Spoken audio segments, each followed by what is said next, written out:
Hello there, this is Todd from the Scoundrel's Cantina, and welcome to another video. In this video, we'll be going over all Shadow Trooper types and variants. As always, we're mixing the expanded universe and canon because we believe that there's no reason why most of it can't fit together. So anyway, let's begin.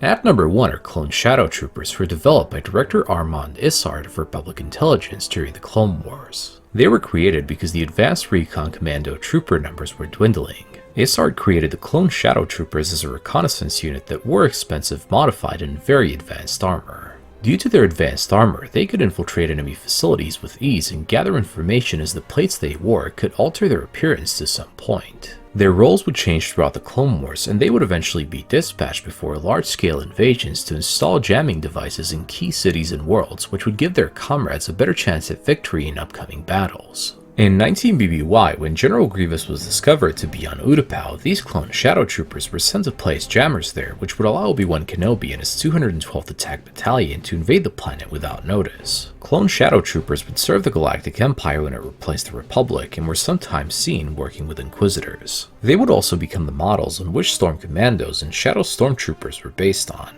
At number 2 of the Imperial Shadow Troopers, who were a branch of Shock Troopers which were under the command of Imperial Shadow Guards as well as Stormtrooper commanders. Their armor was not like that of the regular black Shadow Stormtrooper armor, but instead was laced with Durasteel fibers colored with blue lit panels under all its plates. These Shadow Troopers were equipped with a cloaking device which would make them completely invisible, and they were known for being called into combat by Stormtrooper commanders. They were most notably seen in 2 BBY when fighting against Galen Merrick, aka Starkiller, the secret apprentice of Darth Vader. At number 3 are the Shadow Evo Troopers, also known as the Shadow Environmental Troopers. This variant of the Shadow Troopers were also called into battle by Stormtrooper commanders and were equipped with advanced survival gear, the ability to absorb energy discharges, as well as a cloaking device. They were very similar to the Shadow Troopers that we just mentioned, and were most notably seen in 2 BBY on Raxus Prime and the first Death Star fighting against Galen Merrick. At number 4 we have the regular Shadow Stormtroopers, who were distinguished by their black armor that carried a cloaking device. They were also called Blackhole Stormtroopers due to them being the personal Stormtrooper unit of Agent Blackhole, who's the director of Imperial Intelligence and also known as Lord Chronal. The Shadow Stormtroopers were seen throughout the Galactic Civil War and fought against the Rebel Alliance on a regular basis. From this point on, we're moving to the Shadow Troopers and events regarding them based after the Return of the Jedi. In 11 ABY, which was 7 years after the Battle of Endor, the Black Hole Shadow Stormtroopers were under the command of the Imperial Sovereign Protector and aspiring Dark Lord Karnar Jax, who used to be Emperor Palpatine's elite Royal Guard. They were eventually all wiped out by another ex-Imperial Royal Guard called Kir Kanos. And finally at number 5 are the Shadow Troopers, who were Stormtrooper Dark Jedi hybrid soldiers created 12 years after the Battle of Yavin by Dark Jedi Desan and Admiral Galak Fayar.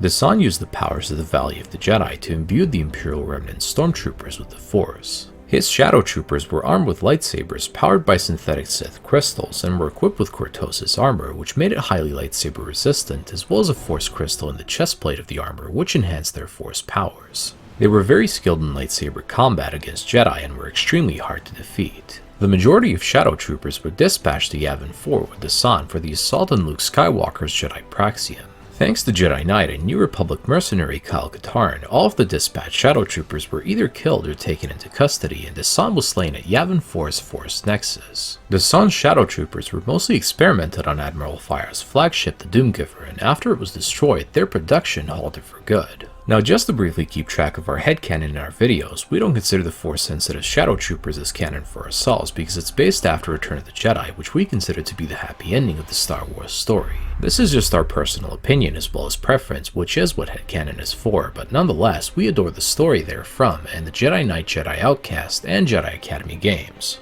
Anyway guys, this is it on the video, and we hope you all enjoyed it and learned something new about the vast galaxy of Star Wars. If you enjoy our content, make sure to check out our second lore channel, The Crossroads Inn, and if you want to watch more videos like this one, the links to the playlist of our other Star Wars stories and videos will be down below. Also, if you want to support this channel, hit that subscribe button for more videos like this one, and remember guys, God is awesome, may the Force be with you always, and we'll see you in another video. You Rebel Scum. This party's over.